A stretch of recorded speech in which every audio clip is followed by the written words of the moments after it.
বুধবার বিকেল ৫:১৫ দৌলতদিয়ার ৩ নম্বর ঘাটে ফেরির অপেক্ষায় দাঁড়িয়েছিল ঢাকাগামী সৌহার্দ্য পরিবহনের যাত্রীবাহী বাস। সে সময় একটি ফেরি এসে পল্টনে ধাক্কা দিলে হঠাৎ নিয়ন্ত্রণ হারিয়ে চলতে শুরু করে বাস। পল্টন থেকে পড়ে যায় পদ্মা নদীতে।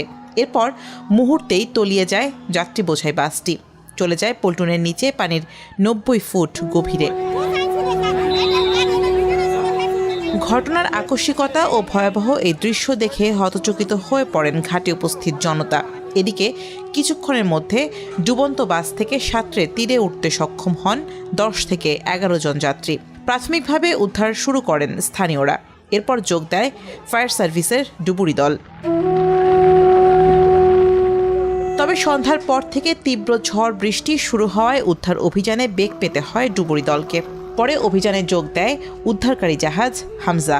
একটা ফেরি গেল, ওই ফেরি পুরোপুরি লোড হওয়ার কারণে বাসটা এখানে কিছুক্ষণ অপেক্ষা করতেছিল, মোটামুটি ১০-১৫ মিনিট পরে আর কি একটা ফেরি আসলো, ৩-৪টা গাড়ি আনলোড করছে। তো আনলোড করার পরে আমি আবার ফেরির পাশে আর কি দাঁড়ানো ছিলাম। তো দেখলাম যে হঠাৎ করে বাস মানে কন্ট্রোলের বাইরে গিয়ে এখানে পল্টনের দিকে চলে আসতেছে। পরে আমি ভাবলাম যে বাসের কাছাকাছি যাব কিনা। তো পরবর্তীতে দেখি যে বাসের সামনের চাকা মোটামুটি পানির উপরে, তো পিছনের চাকা উপরে উঠে গেছে আর সামনের চাকা নিচে। পরে বাস কি করলো যে লম্বালম্বি থেকে এইভাবে ঘুরে নিচে পড়ে গেল।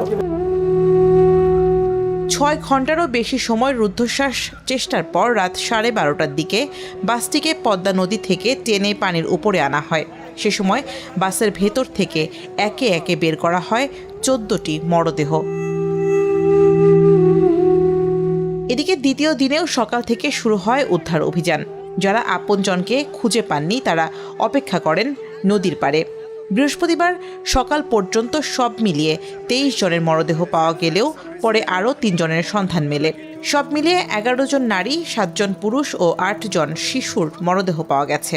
বাসটির চালক আরমান খানও এই দুর্ঘটনায় প্রাণ হারিয়েছেন। নিহতদের অধিকাংশের বাড়ি রাজবাড়ী ও কুষ্টিয়া জেলায়, যাদের মরদেহ স্বজনদের কাছে হস্তান্তর করা হয়েছে। মর্মান্তিক এই ঘটনায় শোকের ছায়া নেমে এসেছে এলাকায়। স্বজন হারানোর বেদনায় ভেঙে পড়া পরিবারগুলোর কান্না যেন থামছে না। তার পিত্তথলিতে পাথর হয়েছে, সেই পাথরের জন্য ডাক্তার দেখায় ডেট নেবে, এখানে এসে অফিস থেকে ছুটি নিয়ে তারপর অপারেশন করতে হবে, এই তার চিন্তা ভাবনা ছিল। এই একটা চিন্তা। আর একটা চিন্তা, আমার ছোটো মেয়ে জামাই দুইজনই হচ্ছে ওই পিজি হাসপাতালে এমডি করছে, তাদের বাসা নিয়েছে, সেই বাসা শিফট করার জন্যও আমার দুইজনের সেখানে কাজ করতে হবে, এই চিন্তাতেও সে যাচ্ছিল। এদিকে বাস দুর্ঘটনায় ২৫ মার্চ মধ্যরাতে রাজবাড়ী জেলা প্রশাসন থেকে ৫ সদস্যের একটি উচ্চ পর্যায়ের তদন্ত কমিটি গঠন করা হয়েছে। আগামী ৩ কার্যদিবসের মধ্যে প্রতিবেদন জমা দিতে নির্দেশ দেওয়া হয়েছে কমিটিকে। জানা গেছে, রাজবাড়ীর দৌলতদিয়া পদ্মা নদীতে নিমজ্জিত বাসটি যাত্রা শুরু করেছিল কুষ্টিয়ার কুমারখালী থেকে।